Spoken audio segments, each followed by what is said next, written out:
Halo pengguna pinjol, selamat datang kembali di Wirabro.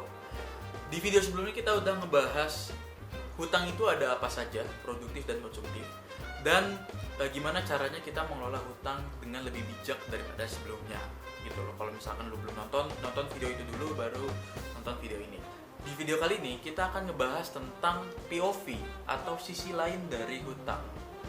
Langsung saja, POV yang pertama tentang hutang itu adalah jangan berhutang sama sekali.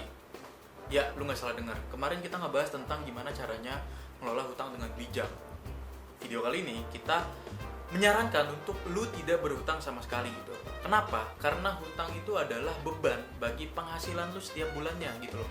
Gimana caranya lu mau nabung atau investasi buat nikah, buat beli rumah, buat dana pensiun dan lain-lain. Kalau misalkan gaji lu setiap bulan itu dibayarkan untuk cicilan lu gitu loh. Belum lagi biasanya cicilannya tuh 50% dari gaji gitu loh. Bahkan lu untuk memenuhi kebutuhan hidup lu aja tuh susah gitu loh. Karena lu cuma 50% dari gaji lu untuk bisa hidup gitu loh. Apalagi gaji lu UMR gitu loh. Jadi kayak kalau bisa jangan berhutang sama sekali gitu loh. Apalagi kalau misalkan lu berhutang untuk gengsi, lu beli gadget, lu beli kendaraan bermotor, mobil motor gitu, lu beli suatu hal yang konsumtif dan itu buat impress atau buat kagum orang lain gitu loh. Dan itu tidak bijak gitu dalam mengelola uang gitu loh. Maka dari itu kalau bisa jangan berhutang sama sekali. Kecuali untuk pembayaran yang mungkin sekiranya tuh besar banget gitu loh. Itu pun lu harus nimbang-nimbang banget gitu loh. Apakah lu bisa melakukan cicilan atau tidak, kayak misalkan beli rumah gitu kan sulit sepertinya kalau misalkan kita beli rumah langsung cash gitu kan. Makanya mungkin ada skema cicilan gitu loh. Tapi ya itu tadi, maksimum kalau bisa 20-30% dari gaji lu setiap bulan.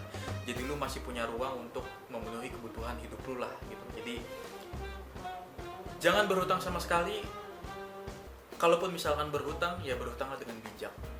POV kedua tentang hutang itu adalah kebanyakan hutang di Indonesia itu pasti ada bunganya, dan bunga itu termasuk ke dalam kategori riba. Yang riba itu tidak diperkenankan atau bahkan diharamkan di agama Islam, agama dengan pemeluk terbanyak di Indonesia. Ini sebenarnya bikin kita bingung juga sih, kenapa riba itu tidak dibolehkan sementara banyak sekali sistem keuangan kita yang menggunakan riba atau bunga gitu loh. Dan riba ini termasuk dosa yang mungkin underrated ya, karena kita tahu itu dosa, kita tahu itu nggak boleh, tapi banyak yang melakukan. Kayak lu minum alkohol lah gitu kan, kayak banyak orang minum alkohol gitu loh, tapi nggak makan babi gitu loh. Dia tahu itu dosa tapi tetap dilakukan gitu loh. Nah, sementara riba ini banyak orang nggak tahu kalau misalkan itu tuh nggak boleh gitu loh. Dampak terhadap dunia dan akhiratnya tuh cukup besar gitu loh, tapi tetap dilakukan karena ya sudah menjadi bagian sehari-hari gitu loh. Makanya kalau bisa hindari hutang, terutama yang memiliki bunga ataupun riba gitu. Sekarang udah mulai banyak lah bank syariah gitu loh, bank Jago, bank Muhammadiyah, katanya Muhammadiyah juga mau buka bank gitu kan. Jadi kalau misalkan lu nyicil KPR, ya KPR-nya dengan KPR yang syariah, atau beli mobil, beli motor, beli apapun itu ya kalau bisa dengan pay letter atau pinjol yang syariah gitu loh. Jadi ya lu terhindar dari dosa yang underrated itulah. POV ketiga tentang hutang yang pengen kita sharing juga itu adalah jangan ngutangin temen lu atau saudara lu atau siapapun yang lu kenal. Kenapa? Karena ketika lu ngutangin temen lu, akan ada potensi dua skenario yang akan terjadi. Pertama, kalau misalkan lu minjemin temen lu dan temen lu ternyata nggak mau ganti utang lu gitu kan, lu akan kesel sama temen lu dan lu akan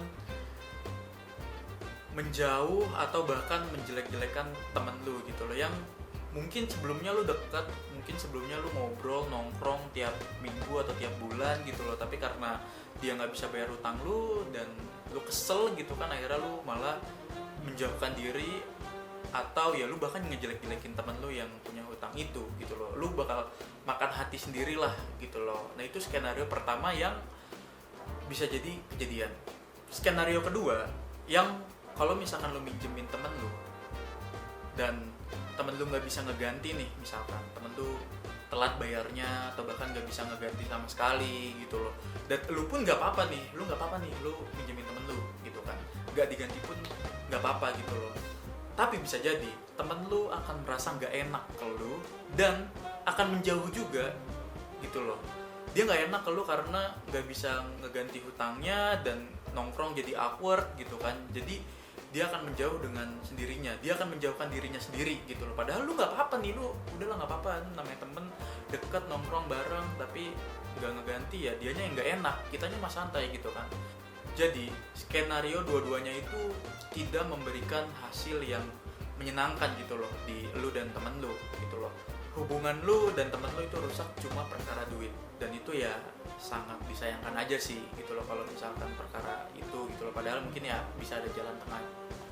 Makanya kalau misalkan lu minjemin uang ke temen lu atau ke saudara atau ke siapapun, balik lagi yang lu kenal ya kalau bisa mending langsung diikhlasin aja, atau kalau misalkan lu nggak ikhlas orangnya ya jangan dipinjemin sama sekali gitu loh. Itu lebih baik gitu loh dibanding dua skenario tadi yang ujungnya juga sama-sama nggak baik gitu kan, sama-sama nggak enak gitu. Lu kehilangan temen lu menjauh atau lu yang menjauh karena kesel gitu.